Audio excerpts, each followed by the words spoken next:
할렐루야. 오늘도 힘주시는 하나님 은혜 맛보시기를 주님의 이름으로 축복합니다. 오늘은 광복절입니다. 76주년 되는 광복절인데요. 언제 그런 광복을 맞은 지가 그렇게 긴 세월이 흘렀나라는 그런 생각이 듭니다. 물론 저는 광복절을 경험해 보지는 않았죠.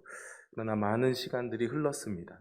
그럼에도 불구하고 아직도 그 이전에 우리 민족이 고통당하고 억압당했던 그 상처와 상흔들은 여전히 또 우리를 고통스럽게 하거나 가슴 아프게 하는 것들도 여전히 남아있는 것 같습니다. 오늘 어제인가 그제 뉴스를 보니까 봉오동 전투로 아주 유명했던 홍범도 장군의 유해가 중앙아시아에 있는 카자흐스탄에서 오늘 이제 고국으로 78년 만에 송환해서 온다라는 그런 뉴스를 본 적이 있습니다. 저는 잘 몰랐기 때문에 깜짝 놀랐습니다. 굉장히 유명한 그런 독립군이셨고 독립운동을 열심히 하셨던 분인데 그렇게 뜻하지 않게 중앙아시아로 끌려가가지고 이국 땅에서 조국의 광복도 보지 못한 채 돌아가시고 또 고향 땅으로 이 긴 시간 동안 돌아오지 못했다는 것이 참 마음이 아픕니다. 다행히 이제 고국 땅에 모실 수 있어서 참 다행이다라는 그런 생각도 드는데요. 이렇게 시간이 흘러가도 지워지지 않는 상처, 해결되지 못한 문제들이 참 많이 있죠. 특별히 우리는 짧게 또 금방 끝날 거라고 생각했던 이 코로나가 무려 이제 2년 가까이 되어가는 이런 긴 시간을 우리가 보내고 있습니다. 우리가 사실은 할 수 있는 것이 그렇게 많지 않기 때문에 굉장히 우리는 이 앞에서 무력감을 느끼기도 하고요. 굉장히 당황스럽고 혼란스럽기는 여전합니다. 특별히 우리 교회도 마찬가지라는 생각이 듭니다. 세상을 변화시키는 교회여야 하는데 사실은 그런 교회의 모습은 둘째치고요. 그냥 내 자신의 바른 신앙 하나도 감당하기 어려운 그런 시간들을 우리가 보내고 있다라는 생각이 듭니다. 모든 것이 무너지는 위기의 순간이야말로 믿음과 신앙이 빛을 발하는 그런 능력이 되어야 하는데요. 삶을 일으킬 만한 그런 능력으로서의 복음을 우리가 이제는 잊어버린 것이 아닌가, 희미해진 것은 아닌가, 짐짓 두려운 그런 마음이 들기도 합니다. 믿음을 지켜보겠노라 용기를 내고 몸부림치며 쳐보지만은 이내 또 사그라들고 약해지는 우리의 모습을 보면 참 그 어려운 박해와 핍박을 견뎌내고 믿음을 지켜낸 초대교회가 굉장히 그리워지고 사무쳐지기도 합니다. 하지만 그들이 우리와 달리 믿음도 좋고 신앙심도 깊었다라는 이런 생각에 나는 참 그렇네라고 주눅이 들어버리기도 하죠. 하지만 신약 성경 곳곳에서 발견하게 되는 이 초대교회 성도들의 형편이나 신앙이 사실은 우리와 별반 다를 것이 없다라는 사실을 알게 됩니다. 초대교회도 여전히 교회 안에 다툼이 있었고요. 오만한 자도 있었고 잘난 척하는 사람들도 있었고 여전히 세속의 삶에서 벗어나지 못해서 갈등하는 이들도 있었습니다. 믿음에 실패하는 이들도 있었고요. 또 배교하는 이들도 있었습니다. 당시의 핍박과 환난은 그들의 삶뿐만이 아니라 신앙과 정체성을 송두리째 흔들었기 때문이죠. 그러한 초대교회의 모습을 보여주는 이야기 한 토막이 오늘 본문에서 소개되어지고 있습니다. 오늘 24절에 보시면 배가 이미 육지에서 수흘이나 떠나서 바람이 거스름으로 물결로 말미암아 고난을 당하더라 되어 있죠. 세찬 풍랑이 휘몰아치고 있는 바다 한복판에 떠 있는 작은 배 위에 제자들이 있습니다. 이것은 마치 이 험한 세상 속에서 믿음의 항해를 해나가는 교회의 모습과도 똑같죠. 이리저리 흔들거리고 언제라도 뒤집혀져 버리고 말 것처럼 위태하고 아찔해 보입니다. 당시에 초대교회의 상황이 그 형편이 그랬다라는 것입니다. 아마도 지금 이 본문은 예수님과 제자들의 이야기이지만 예수님이 승천하시고 난 후에 믿음으로 모인 초대교회가 이 이야기를 읽어가면서 그래 우리도 참 이런 위기를 겪고 있지라고 생각했겠죠. 지금의 우리도 마찬가지라는 생각이 듭니다. 그래서 이 말씀에서 바다 위에서 제자들에게 하신 예수님의 말씀, 그것이 초대교회에게 하시는 말씀이며 오늘 또 우리에게 하시는 말씀이라는 생각으로 귀 기울여 보려고 합니다.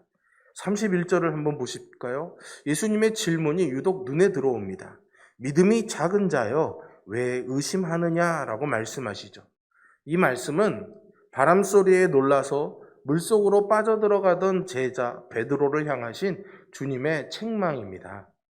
마태는요, 이 복음서를 읽고 있을 초대교회 성도들이 그들을 둘러싸고 있는 그런 환난을 이겨낼 만큼 단단한 믿음이 없다는 것을, 마치 오늘 우리처럼 이 어려운 상황에서 어찌할 바를 몰라서 혼란스러워하고 있는 그들의 모습을 이 제자들의 모습으로 보여주고 있는 것이죠.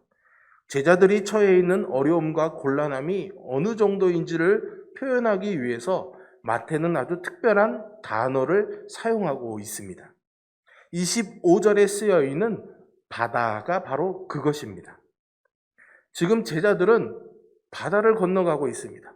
그 바다는 디베랴 바다라고 불리기도 하고 게네사렛 호수라고도 불려지는 우리가 아는 갈릴리 호수, 갈릴리 바다입니다. 이것이 호수이냐 바다이냐라는 논쟁이 많이 있습니다. 저도 어렸을 때 친구들이랑 교회에서 이거 바다야, 아니야 호수야 라고 이렇게 싸웠던 기억이 있습니다. 호수가 맞죠. 근데 주변이 52km 정도나 될 만큼 아주 거대한 호수이기 때문에 수평선이 보여서 바다처럼 커 보이기에 바다라는 표현도 사용하고 있습니다. 하지만 분명히 호수인 것은 맞습니다. 고대 근동의 문화에서 물은요, 어떻게 받아들여졌을까요? 사람들에게 물론 작물을 키우고 생명을 얻는 그런 생명처럼 여겨지기도 했지만 때로는 거세게 쏟아지는 비와 거센 물길을 경험해 보면서 공포와 파괴의 신으로 여겨지기도 했었습니다. 건기가 되면은 사막처럼 말라버리는데 우기가 되면은 그 말라버린 땅에 어느 순간 쏟아지는 그 비에 거센 물길이 생기고 강이 범람하면서 그 범람한 강이 모든 것을 싹 쓸어가 버리는 두려운 대상이 될 수밖에 없었던 거죠. 히브리어에서요, 바다, 강 이런 것들을 가리키는 단어는요, 얌이라는 단어로 한 단어를 사용하고 있습니다. 심지어는요, 성전 뜰에 물을 담아놓기 위해 만들어 놓은 놋그릇도 얌이라는 단어를 사용하고 있는데요. 그만큼 물은 그들의 본능에 파고든 공포였던 것이죠. 그래서 성경 곳곳에서 물의 이미지는 사람들을 공포로 몰아넣는 우상신을 상징하는 의미로도 사용되곤 합니다. 복음서 기자의 눈에는 세상을 살아가는 제자들 그리고 교회가 마치 바다를 건너다가 파괴의 신의 소나기에 떨어지고 만 것처럼 안쓰럽고 애처로운 작은 배로 보일 뿐입니다. 대견하게도 그 가운데 바다로 뛰어들 만큼의 믿음을 보여주긴 했지만 어느 한순간 바람 소리에 놀라서 베드로는 다시 물속으로 빠져들게 되지요. 베드로가 그랬던 것처럼 당시 교인들의 신앙은 늘 용기를 내어서 믿음으로 두려운 바다에 뛰어들지만 이내 다시 믿음 없음으로 떨어지는 일이 반복되는 그런 신앙의 자리에 있었습니다.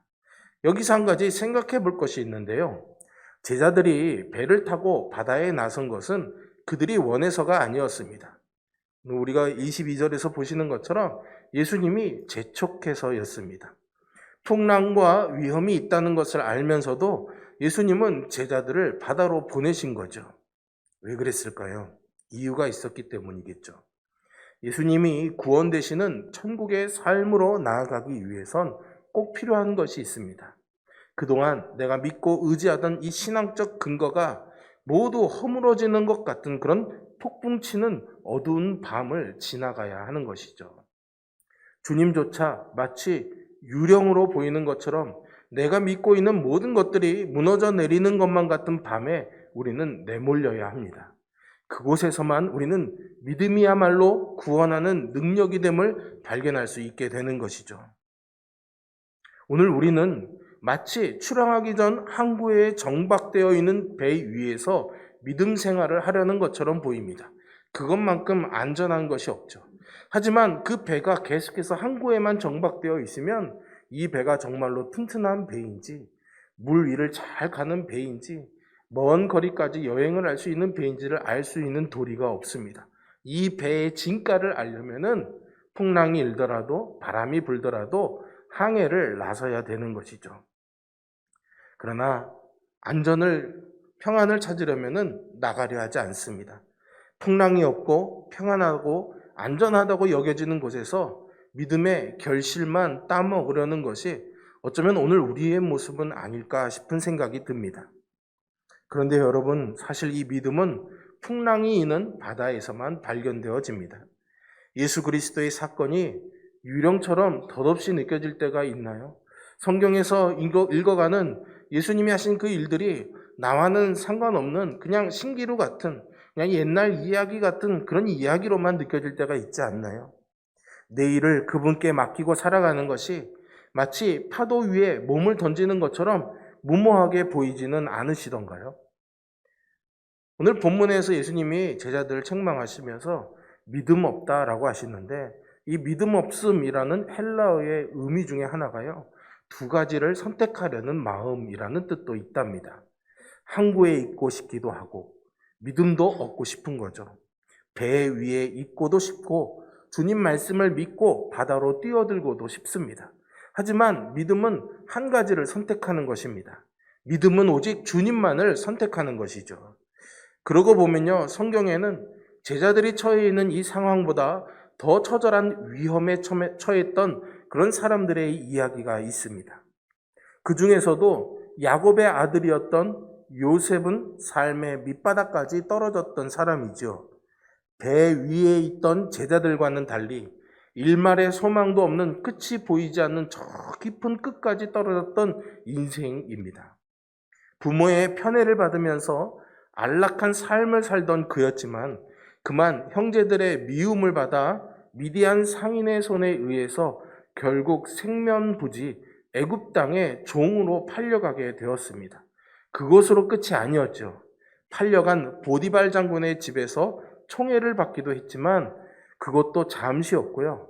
장군의 아내의 모함으로 그는 왕실 감옥에 투옥되고 맙니다. 모두에게 버림받고 감옥에 갇혀서 왕의 한마디면 언제 죽을지 모를 비참한 삶이었죠. 나락으로 떨어져도 이렇게까지 망할 수 있을까 싶을 만큼 절망스러운 인생입니다. 하지만 우리는 그런 극심한 고난과 환난 속에서도 그 고난에 사로잡히지 않고 일어서는 요셉의 모습을 보게 됩니다. 발이 닿지 않는 깊은 물에서 발버둥 치는 것처럼 기댈 곳 없는 삶에서 오히려 늠름하게 일어날 수 있도록 했던 힘은 대체 무엇이겠습니까? 복음서를 찬찬히 읽어가다 보면은요, 마태가 제자들의 걸음과 그들이 처한 상황들을, 이런 것들을 통해서 우리에게 보여주려고 했던 분명한 목적이 있다라는 것을 알게 됩니다. 그것이 무엇인지 아시겠습니까? 제자들이 바다에 배를 타고 나가기 직전에 들판에서 놀라운 일을 경험하죠. 바로 오병이어의 기적이었습니다. 마태는 그 들판에서 우리가 발견해야 될 것이 있다라고 말하고 있습니다. 그리고 눈을 감으시고 폭풍을 뚫고 그들을 찾아와 배에 오르셨던 예수님을 향해 제자들이 했던 그 고백을 한번 들어보시기 바랍니다. 33절이죠. 진실로 하나님의 아들이로소이다. 아멘. 이 고백은 이 일이 있은 후에 뒤에 마태복음 16장에 가서 가이사라 빌립보라는 데서 베드로 사도가 했던 위대한 고백으로 그대로 이어지게 됩니다. 무슨 고백인지 여러분 아시죠? 주는 그리스도시요 살아계신 하나님의 아들이십니다. 여러분, 이 복음서를 써나가는 마태가 무엇을 계속해서 초점을 맞추고 보고 있는지 느껴지십니까? 마태가 전하려고 했던 것은 어떤 기적이나 놀라운 사건 그 자체가 아닙니다. 배고픔을 이겨내기도 했고 풍랑을 이겨내기도 했죠. 사람이 상상할 수 없는 오병이어의 사건도 있었습니다. 그리고 물에서 건져내신 모든 것들, 이것들을 통해서 마태는 우리의 시선을 예수님께로 이끌고 있습니다. 그리고 과연 이분이 누구신가라는 그 물음에 제자들과 같은 답을 찾아낼 것을 요청하고 있는 것이죠. 마태에 의하면 하나님의 아들이신 예수님은 우리의 주요 그리스도이십니다. 파괴의 신인 바다와 흉포한 바람을 무찌를 수 있는 분은 오직 창조주 하나님밖에 없죠. 날뛰는 바다 위를 흔들림 없이 걸으시고 또 그것을 잠잠하게 하시는 주님이야말로 바다를 이기신 하나님이신 줄로 믿습니다. 아버지께서 아버지 되신, 예수님께서 아버지 되시는 그 하나님만이 하실 수 있는 그 일을 하고 계시니 예수님은 분명 하나님의 아들이시다라는 거죠. 그런데 여기서 이상한 것은 폭풍을 뚫고 자신들을 찾아오고 계시는 그 주님을 본 제자들의 반응입니다. 26절을 보실까요? 제자들이 그가 바다 위로 걸어오심을 보고 놀라 유령이라 하며 무서워하여 소리 지르거늘. 사실 여러분, 밤늦은 새벽에 폭풍우 치는 바다 위에 사람의 형체가 그 물 위를 희물희물 걸어오고 있으면 여러분 반갑겠습니까? 무섭겠습니까? 저도 어린 시절에 저희 집 뒤에 이렇게 조그마한 야산이 있었는데 밤에 혼자서 한번 용기 내서 그 산에 올라가 봤다가 바람에 낙엽이 바스락거리는 소리에 아주 소스라치게 놀라가지고 고함고함을 지르면서 도망 나왔던 기억이 있습니다. 밤에 뭔가 알지 못하는 것이 나타나면 다 무서울 수밖에 없겠죠. 그러니 제자들도 도무지 사람이 물 위를 걷는다는 것은 상상도 못하는데 폭풍우 치는 바다 위로 누군가가 걸어오고 있으니 이건 사람일 수가 없다. 유령이구나. 공포스러울 수밖에 없었겠죠. 그러니 유령이다라고 말하는 이것은 사실은 이건 말도 안 돼. 이건 있을 수도 없는 일이야 라는 그런 말인 셈인 거죠. 이것이 사실은 우리가 보통 여기는 이성의 소리이고 합리적인 이야기고 우리의 경험에 근거한 세상살이의 방식입니다. 하지만 오히려 그런 지식이 폭풍우 앞에 서 있는 제자들을 이제는 죽게 되었다라는 두려움으로 뻣뻣하게 굳어버리게 만든 것이죠. 그런데 그 두려움에 압도당해서 어찌할 바를 모르고 있는 제자들 상황 속에서 이런 상황을 깨트리는 목소리 하나가 터져 나옵니다. 28절을 보실까요? 만일 주님이시거든 나를 명하사 물 위로 오라 하소서. 베드로의 외침이죠. 역시 수제자답습니다.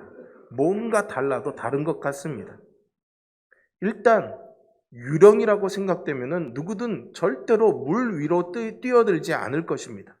그러니 그의 말에서 제일 중요한 것은 주님이시거든 이라는 말입니다. 그 말 속에는 폭풍우에서 벗어나고 싶은 간절한 그런 마음이 고스란히 담겨져 있습니다. 그리고 그는 오라 하시는 주님의 말씀에 그냥 시퍼런 파도에 몸을 맡기게 되죠. 우리도 세상의 두려움과 공포와 이 혼돈을 이겨내고 싶습니다. 베드로처럼 믿음의 위대한 역사를 우리의 삶에 새기며 살고 싶죠. 하지만 입술의 고백만으로는 될 수 없는 것임을 우리는 또한 알고 있습니다. 주님이 오라 말씀하시면 다 될 것 같죠. 사실은요, 주님이 말씀하시는 그 순간부터가 진짜로 치열한 싸움이 시작됩니다. 한시라도 이 두려움의 자리에서 벗어나고 싶지만 유령처럼 허망하고 허무한 결말일지도 모른다라는 그런 의심이 들죠. 정말 예수님이면, 주님이시면 다행이지만 유령인데 오라 하는 말을 듣고 뛰어들었다가 잘못되면 어떡합니까? 저도 어디서 들은 이야기인데 어디 절벽 같은 데서 이렇게 극단적인 선택을 하는 분들의 그런 경험, 그런 데서 살아난 분들의 경험을 보면 이렇게 있으면 바다에서 이리 와 이렇게 부른답니다. 소름 돋지 않으십니까? 만약에 그런 상황이면 뛰어들 수 있을까요? 용기를 내어서 예수님이 부르신다라는 생각을 가지고 뛰어보자라고 결단은 할 수 있겠죠. 하지만 배 난간에 딱 서가지고 눈앞에 일렁이는 시퍼런 물을 쳐다보면은 야, 이거 물 위를 걷는다는 게 말도 안 되는데 이럴 수 있어? 이거 다 헛소리야. 잘못 뛰어들면 죽는 거라고 라는 생각이 이전까지 애써 잡았던 그 마음을 송두리째 뒤집어 놓겠죠. 그저 어찌할 바를 모른 채 발만 구르다가 흔들리는 갑판 위에 주저앉아 버리는 것이 보통의 우리의 모습이지 않습니까? 그런데 여러분, 이렇게 배 위에만 있으면요, 그냥 바다가 원하는 대로 우리는 벌벌 떨고 있어야만 합니다. 물론 힘을 다해서 물을 퍼내기도 하고 짐을 바다로 집어 던지기도 하고 돛을 거두고 경험과 지식을 동원해서 난리를 쳐보지만 예수님 없는 배 위에는 구원도 없습니다. 삶을 송두리째 삼키려고 달려드는 흉포한 바다, 그 두려움으로부터 벗어나게 해줄 힘은 배 위에 있는 것이 아니죠. 모두가 시퍼런 파도 앞에 얼음같이 굳어 있을 때 베드로는 제 발을 붙들고 있던 갑판을 떨쳐내고 바다로 뛰어들게 됩니다. 아마도 곁에 보고 있던 사람들의 눈에는 이런 베드로가 그저 미친 사람처럼 보일 수밖에 없었겠죠. 하지만 그가 말한 것처럼 주님이시라면, 주님이시거든의 인생을 걸었던 바로 그 순간이야말로 아무것도 할 수 없었던, 그저 두려움에 주저앉을 수밖에 없었던 베드로가 믿음으로 한 단계 도약할 수 있는 기회가 되었던 것이죠. 그러니 그 어떤 제자들보다도, 그 어떤 누구보다도 주님은 그리스도이시고 살아계신 하나님의 아들이십니다 라는 이 고백을 용기 내어 그가 할 수 있었던 것이죠. 막상 차가운 파도에 발이 닿으면 그 짧은 순간에 아마 그는 야, 이거 빠지는 거 아니야? 망했다 라는 절망에 빠질 수도 있었을 것입니다. 그러나 그는 물에 빠지지 않았습니다. 그를 삼키려던 바다의 세력도 중력의 힘도 그를 삼킬 수가 없었던 거죠. 왜요? 주님이 함께 하셨기 때문입니다. 믿음의 힘이 그를 두려움의 힘으로부터 구원했던 것이죠. 우리에게도 이 믿음의 힘이 있었으면 좋겠습니다. 우리를 이 두려움에서 구원해는 주님의 그 힘을 우리도 얻었으면 좋겠습니다. 여러분, 물 위로 뛰어들었던 베드로가 어느 순간 다시금 바람 소리에 놀라가지고 두려움에 빠지고 말았죠. 이것을 보면서 다시 한번 믿음에 대해서 생각해 보게 됩니다. 복음서의 기자는 끊임없이 예수가 누구신가 이 정체를 드러내려고 합니다. 그것이 사실은 이 복음서의 핵심이죠. 우리는 그동안 믿음을 뭐라고 생각했습니까? 그저 자기가 바라는 것에 대한 간절함이라든가 열정의 수준으로 생각하지 않았습니까? 지성이면 감천이다라는 말처럼 믿음 또한 내 열심으로 어떻게 해보려고 했던 것이죠.